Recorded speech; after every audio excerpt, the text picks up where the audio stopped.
Hello, welcome back to my channel. ಎಲ್ಲರೂ ಹೇಗಿದ್ದೀರಾ? ಇದು ನನ್ನ ಸಂಕ್ರಾಂತಿಯ ಮಿನಿ ಲಾಗ್ ಆಗಿರುತ್ತೆ. ನಾವು ಹೊಡ್ವಿ ಮಾರ್ಕೆಟ್ಗೆ, ಹಬ್ಬಕ್ಕೆ ಏನೆಲ್ಲ ಬೇಕು ಅದನ್ನ ತರೋದಕ್ಕೆ ಅಂತ ಹೊಡ್ವಿ. ಅಲ್ಲೇ ನಾವು ಸೈಡಲ್ಲಿ ಚಾಕ್ಲೇಟ್ ಬ್ರೌನಿನ ತಿಂದ್ವಿ.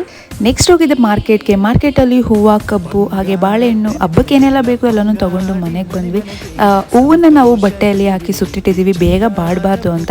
ಕಡುಬು ಮಾಡೋದಕ್ಕೆ ಅಕ್ಕಿನ ತೊಳೆದು ಹಾರಾಕಿದ್ರು, ಅಂದರೆ ಹಾರಾಕಿದ್ರೆ ಅದು ಕಡುಬು ಮಾಡೋದಕ್ಕೆ ತರಿಯಾಗಿ.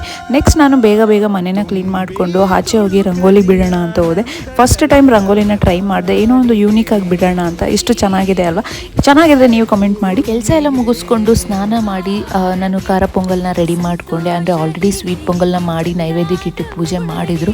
ನಾನು ಕೂಡ ಅದನ್ನು ತಿಂಡಿಗೆ ಅಂತ ಮಾಡಿದ್ದು ಖಾರ ಪೊಂಗಲ್ನ ಮಾಡಿಬಿಟ್ಟು ನಾನು ಪೂಜೆ ಮಾಡಿಕೊಂಡು ನಂತರ ನಾವು ತಿಂಡಿ ತಿನ್ನೋಕ್ಕೆ ಬಂದಿದ್ದು. ಅಂದರೆ ದೇವಸ್ಥಾನಕ್ಕೆ ಹೋಗಿ ಬಂದುಬಿಟ್ಟು ನಾವು ತಿಂಡಿ ತಿಂದ್ವಿ. ಇದಾಗಿತ್ತು ನನ್ನ ಪುಟ್ಟ ಮಿನಿ ಲಾಗ್ ಸಂಕ್ರಾಂತಿ ಹಬ್ಬದ್ದು. ಯಾರೆಲ್ಲ ನೋಡ್ತಾ ಇದ್ದೀರಾ ಈಗಲೂ ಸಬ್ಸ್ಕ್ರೈಬ್ ಮಾಡ್ಕೊಳ್ಳಿ. ಹಾಗೆ ಎಲ್ರಿಗೂ ಸಂಕ್ರಾಂತಿ ಹಬ್ಬದ ಹಾರ್ದಿಕ ಶುಭ